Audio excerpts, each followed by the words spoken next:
ఇచ్చారు, చంద్రబాబు ఓర్చుకోలేకపోతున్నాడు అని. 2019లో 151 వచ్చినప్పుడు ఒప్పుకున్నప్పుడు, ఇప్పుడు ఈవీఎంల ద్వారా గెలిచారని ఇది ఎప్పుడు ఇది కూడా మంగళవారం కబుర్లే అంటాం. అట్లీస్ట్ ఓటమిని అంగీకరించండి. మళ్ళీ మాకు 40% ఓటింగ్ ఇచ్చారు ప్రజలు అని చెప్పుకోవడము, ఒక పక్క మాకు సీట్లు రాలేదు, లేకపోతే ఈవీఎం మేనేజ్ జరిగిందంటారు, ఒక పక్క 40% ఓటింగ్ వచ్చిందంటారు. సో ఇవి రెండు కాంట్రడిక్షన్ స్టేట్మెంట్స్. అలాగే మనకు కేంద్రం నుంచి రావాల్సినవి ముఖ్యమైనది గ్రామీణాభివృద్ధికి సంబంధించిన నిధులు ఉంటాయి. 15th and 14th finance commission గత పాలన 5 ఏళ్ల పాలనకు సంబంధించి మనకు రావాల్సిన దాదాపు 3,000 కోట్ల రూపాయలు డబ్బులు వీళ్ళు తెచ్చుకోలేకపోయారు. వాళ్ళు ఇస్తామన్నా కూడా దాన్ని సక్రమైన మార్గంలో ఖర్చు పెట్టడానికి కూడా చేత కాక ఆ డబ్బులు అలాగే మురిగిపోయాయి. వచ్చిన డబ్బులు ఏం చేశారంటే అన్ని డైవర్ట్ చేసుకొని వారి అవసరాలకు అక్కర్లకు వాడుకున్నారు. సో ఇప్పటికీ గత 5 ఏళ్లలో గ్రామీణాభివృద్ధి శాఖకు సంబంధించి గ్రామాల్లో పంచాయతీలకు కనీసం కరెంటు బిల్లు కట్టుకోవడానికి కూడా డబ్బులు లేవని సర్పంచులు గుండ్లు కొట్టించుకొని రోడ్ల మీదకి వచ్చారు. సగం గుండు సగం మీసం పెట్టుకొని దాదాపు 3 ధర్నాలు చేశారు. రాష్ట్ర వ్యాప్త ధర్నాలు 3 చేశారు విజయవాడలో. సో ఇలాంటివి చాలా ఉన్నాయి. సో మనము మా అధినేత అధికారంలోకి రాగానే గ్రామీణాభివృద్ధి శాఖ తీసుకోగానే మొన్న 999 కోట్ల రూపాయలు కేంద్ర ప్రభుత్వం నుంచి తీసుకున్నాము. వాటిని డైరెక్ట్ గా గ్రామ పంచాయతీలకు ఇచ్చాము. దాదాపు 4,500 కోట్ల రూపాయలతో 30,000 పనులు ఏర్పాటు చేసుకున్నాం. జనవరి లోపల కంప్లీట్ చేయాలని ఒక టార్గెట్ పెట్టుకున్నాం. సో మాది చాలా ఎలాబొరేట్ గా టైం బౌండ్ పెట్టుకొని గ్రామాల రూపురేఖలు మారుస్తుంటూ సీసీ రోడ్లను ఏర్పాటు చేసుకుంటూ అద్దాల్లో తయారు చేసి ఏర్పాటు చేస్తున్నాం. సో డెడికేషన్ ఉన్న వ్యక్తులకి, ఒక చిత్తశుద్ధితో పనిచేసే వ్యక్తులకి కేవలం డాంబికాలు మాటలు చెప్పే వాళ్ళకు చాలా తేడా ఉంటది. మీరు చూస్తారు జనవరి నుంచి ఎలాంటి రూపురేఖలు మారుతాయో గ్రామాల్లో ప్రజలు చెప్తారు, మనం చెప్పడం కాదు. రూపురేఖలు మారితే బాగానే ఉంది, కానీ ఒకవేళ పవన్ కళ్యాణ్ గారు గన ఎన్డీఏకి ఏదైనా కీలక పదవి తీసుకుంటే మీ యొక్క పార్టీని అంతర్గతంగా డెవలప్ చేసుకోగలరా? ఆ టైం ఉంటుంది అంటారా? పవన్ కళ్యాణ్ గారు ఢిల్లీ వెళ్తున్నారండి. ఇప్పుడు నేనేమంటానంటే ప్రజల మనస్సులు చూరగొనిన వ్యక్తులు కానీ పార్టీ కానీ వారి యొక్క ఆలోచన విధానాన్ని ప్రజలు తెలుస్తారు. మనము పదవులు తీసుకుంటున్నామంటుంటే ఆ పదవుల యొక్క గొప్పతనము మన పనితీరులో చూపించాలి. ఒకటి, దాన్ని ప్రజలు ఆమోదించాలి. సో మనకు ప్రజల మీద ముందు వారి యొక్క భరోసాని నమ్మకాన్ని చూరగలిగినప్పుడు ఎన్డీఏ కన్వీనర్ ఇచ్చినా, లేకపోతే ఎన్డీఏలో మరో కీలక పదవి ఇచ్చినా, కేంద్ర మంత్రిగా వెళ్ళినా, ఈవెన్ కేంద్ర మంత్రిలో ఇంకొక పదవి ఇచ్చినా కూడా అదంతా ప్రజలిచ్చే ఆశీర్వాద గౌరవంతోనే దక్కుతుంది. మన పనితీరును దాన్ని మళ్ళీ తిరిగి ప్రజల వద్దే చూపించాల్సి ఉంటుంది. సో ఇదంతా ఇది మొత్తం ఇదంతా మనము it's totally dedicated to the AP people. ఆయనకి ఏ పదవి వచ్చినా కూడా, ఆయనకి ఎలాంటి గౌరవం ఇచ్చినా కూడా కేంద్రము ఖచ్చితంగా అది ఏపీ ప్రజలు ఆయనకి ఇచ్చిన ఒక మ్యాండేట్ కి ప్రతిఫలంగా ఆయన చేస్తున్న పనితీరుకు ఒక గుర్తింపు, గౌరవం, సేవ అనే కోణంలోనే మనం చూడాల్సి ఉంటుంది. రైట్ వివేక్ బాబు గారు. వెంకటేష్ గారు కంక్లూడ్ చేయండి సార్. చెప్పండి సార్. ఏదైతే ఉందో రానున్న రోజుల్లో డెవలప్మెంట్కి మీరు ఆల్రెడీ చెప్పారు, ఏపీ డెవలప్మెంట్కి ముందుకు వెళ్తున్నట్టుగానే దిశగా ప్రభుత్వం, కూటమి ప్రభుత్వం కానీ ఎన్డీఏ ప్రభుత్వం కానీ ముందుకు వెళ్తుందని చెప్పారు. రానున్న రోజుల్లో డెవలప్మెంట్ ఫాస్ట్గా జరిగే అవకాశం ఉందని మీరు భావిస్తున్నారా? ఇప్పుడు ఏదైతే ప్రపోజల్స్ ఇప్పుడు మనం పేపర్లో మీడియాలో చూస్తున్నామో ఈ ప్రపోజల్స్ అన్ని కూడా నీటి మీద మాటలుగా కాకుండా అవి సరైన ప్రణాళికతో ప్రజల ముందుకు వస్తే ఖచ్చితంగా డెవలప్మెంట్ దిశగా వెళ్తుందనే మనం యాక్సెప్ట్ చేయాల్సినటువంటి పరిస్థితి. మరొక విషయం ఏంటంటే, ఇప్పుడు ఏదైతే అక్షర సత్యం గారు చెప్పినట్లు పోలవరంకి జగన్మోహన్ రెడ్డి గారు భ్రష్టు పట్టించారు అని చెప్పేసి ఆయన చెప్పడం ఆయన యొక్క ముఖ్య ఉద్దేశం అయినట్టు అనిపించింది నాకు. అలాగే క్యాప్టివ్ మైన్స్ కంప్లీట్ చేయలేదు కాబట్టి అలొకేట్ చేయలేదు, అది రాజశేఖర్ రెడ్డి గారి యొక్క ప్రాబ్లమ్, లేకపోతే ఆయన క్రియేట్ చేసిన ప్రాబ్లం అనమాట.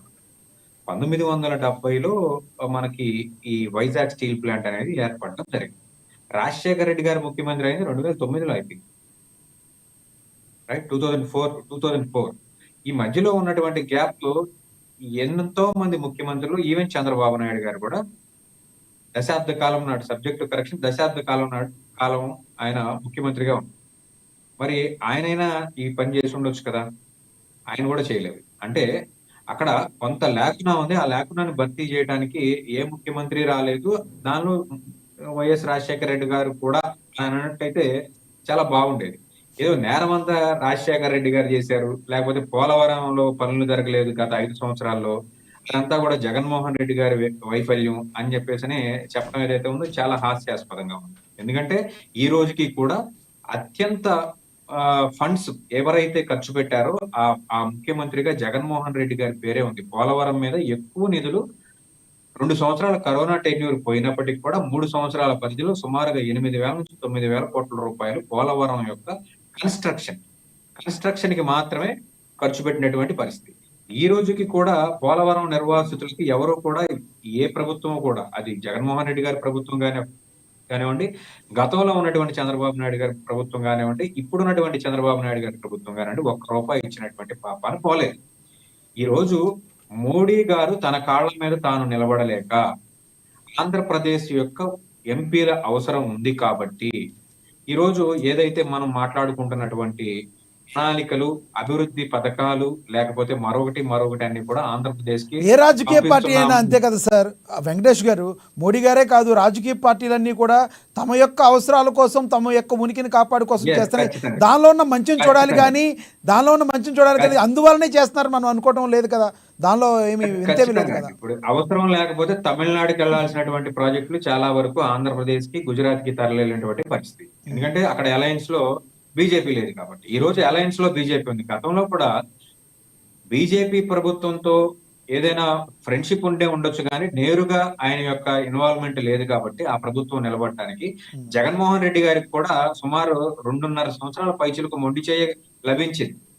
ఈవెన్ ఎలాంటి పరిస్థితుల్లో వచ్చారంటే సుమారుగా 100 కోట్ల రూపాయల నిధులతో ప్రభుత్వాన్ని ఆపరేట్ చేస్తూ వచ్చిన వెంటనే గతంలో జగన్మోహన్ రెడ్డి గారు ఎప్పుడైనా మాకు ఇది కావాలి అని ఢిల్లీకి వెళ్ళి గట్టిగా అడిగిన సందర్భాలు ఉన్నాయండి సార్? ఈ రోజు పార్లమెంట్ లో, గవర్నమెంట్ లో 2024 జగన్మోహన్ రెడ్డి గారు దిగిపోయే సమయానికి ఆయన పరిపాలన చేసినటువంటి 5 సంవత్సరాల్లో 60,000 కోట్ల రూపాయలు, అంటే అంతకుముందు చంద్రబాబు నాయుడు గారికి కూడా ఇవ్వనటువంటి నిధులు జగన్మోహన్ రెడ్డి గారికి ఇచ్చాము అని చెప్తున్నారు. మీరు చూస్తే 38,000 కోట్ల రూపాయలు ఎప్పుడైతే రాజ్యసభలో బీజేపీ ప్రభుత్వానికి జగన్మోహన్ రెడ్డి ఎంపీల అవసరం పడిందో, ఆ 1.5 ఇయర్ టెన్యూర్ ఏదైతే ఉందో ఆ టెన్యూర్ లోనే ఆ డబ్బులు వచ్చినాయి. కానీ ఏదో ఉదారంగా ఏ ప్రభుత్వం ఉన్నా గానీ, మనకి భాజపా ప్రభుత్వం ఎవరున్నా గానీ డబ్బులు ఇచ్చేటువంటి పరిస్థితి కాదు.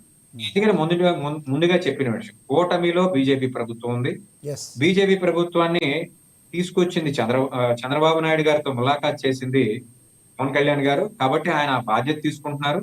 కాబట్టి కొన్ని పథకాలు ఏవైతే ఉన్నాయో, కొన్ని నిధులు ఏవైతే ఉన్నాయో ఈ రోజు పేపర్ల మీద ఆంధ్రప్రదేశ్ రాష్ట్రం చేరడం జరిగింది. ఖచ్చితంగా వైజాగ్ స్టీల్ ఏదైతే ఉందో ప్రైవేటీకరణ గత 5 సంవత్సరాల్లోనే జరిగిపోవాలండి. అప్పుడు 5,500 కోట్లకి వైజాగ్ స్టీల్ ప్లాంట్ ని అమ్మేస్తామని చెప్పేసి కేంద్ర ప్రభుత్వం ఒక ప్రతిపాదన తీసుకొస్తే జగన్మోహన్ రెడ్డి గారు ఆ డబ్బులు ఆంధ్రప్రదేశ్ రాష్ట్రం కడుతుంది, ఆంధ్రప్రదేశ్ రాష్ట్రం నేరుగా మీకు ఆక్షన్ లో కాకుండా నేరుగా మేము వైజాగ్ స్టీల్ ప్లాంట్ ని ఆంధ్రప్రదేశ్ రాష్ట్రం కొనడానికి సిద్ధంగా ఉందని కూడా ప్రతిపాదన పంపించినటువంటి పరిస్థితి. అటువంటి సినారియోలో నుంచి ఈ రోజు అసలు వైజాగ్ స్టీల్ ప్లాంట్ యొక్క ప్రైవేటీకరణ లేకుండా చేస్తున్నామని చెప్పేసి కూటమి నేతలు ఏదైతే అంటున్నారో అది అఫీషియల్ గా ప్రధానమంత్రి గారు ప్రకటిస్తే తప్ప దానికి మన రాష్ట్రంలో ఉన్నటువంటి పవన్ కళ్యాణ్ గారు లేదా చంద్రబాబు నాయుడు గారు ప్రకటిస్తే దానికి ఉన్నటువంటి వాల్యూ లేదు, ఆ ప్రకటనకి వాల్యూ లేదు. నేరుగా గతంలో ఎప్పుడైతే ప్రభుత్వం ఏర్పడినప్పుడు కేంద్ర మంత్రి ఎవరైతే మన కర్ణాటకకు సంబంధించినటువంటి కేంద్ర మంత్రి, ఉక్కు శాఖ మంత్రి గారు ఉన్నారో ఆయన ప్రకటించడం జరిగింది. తర్వాత కూడా అనేక రకాలైనటువంటి ఉద్యమాలు, అనేక రకమైనటువంటి కార్యక్రమాలు తీసుకోవడం జరిగింది. ఇప్పుడు నేరుగా నేనైతే ఆశించాను ప్రధానమంత్రి గారు ఆంధ్రప్రదేశ్ వచ్చినప్పుడు ఆ శుభవార్త ఆంధ్రప్రదేశ్ ప్రజలకి పవన్ కళ్యాణ్ గారి ద్వారా ఒక గిఫ్ట్ లాగా ఇస్తారని. అన్ఫార్చునేట్లీ ప్రకృతి కూడా దాన్ని సహకరించినట్టుంది. కాబట్టి మరి విర్చువల్ గా అయినా సరే ఆ మాట చెప్పినట్లయితే ఖచ్చితంగా కూటమి ప్రభుత్వంలో ఆంధ్రప్రదేశ్ ప్రభుత్వానికి వైజాగ్ స్టీల్ ప్లాంట్ కార్మికులకి 20,000 ఎకరాల సుదీర్ఘమైనటువంటి విస్తీర్ణం కలిగినటువంటి కమర్షియల్ భూములు కలిగినటువంటి వైజాగ్ స్టీల్ ప్లాంట్ కాపాడబడుతుంది అని చెప్పేసి మేము కూడా నమ్ముతాం. అలాగే రైల్వే జోన్ కానివ్వండి, పోలవరం నిర్వాసితులకి గతంలో 25,000 కోట్ల రూపాయల ప్యాకేజీ కావాలని చంద్రబాబు నాయుడు గారు ప్రకటించినటువంటి పరిస్థితి, ప్రతిపాదనలు పంపించినటువంటి పరిస్థితి, అవి కూడా రిలీజ్ చేస్తే పోలవరం పూర్తయ్యే పరిస్థితి. అలాగే అమరావతికి ఏదైతే 15,000 కోట్ల రూపాయలు ఇవాటికి కూడా ఒక చిన్న కన్క్లూజన్ మిస్ అయింది. చంద్రబాబు నాయుడు గారేమో మేము రాగానే 15,000 కోట్ల రూపాయలు అమరావతి పెట్టుబడికి తీసుకొచ్చామని అంటారు. కేంద్ర ప్రభుత్వంలో ఉన్నటువంటి నిర్మలా సీతారామన్ గారేమో అది ప్రపంచ బ్యాంకు ద్వారా ఇచ్చేటువంటి అప్పు ఖచ్చితంగా రేపొద్దున ముక్కుపిండి వసూలు చేస్తారు, మీరు అవి కట్టడానికి రైట్. సిద్ధంగా ఉన్నారని చెప్పేసి అంటున్నారు. ఇవన్నీ కూడా ఒక కన్క్లూజన్, ఈ స్టేట్మెంట్స్ అన్ని కూడా ఒక కన్క్లూజన్ వస్తే మీరు అన్నట్లుగా కూటమి ప్రభుత్వం ద్వారా ఖచ్చితంగా ఆంధ్రప్రదేశ్ కి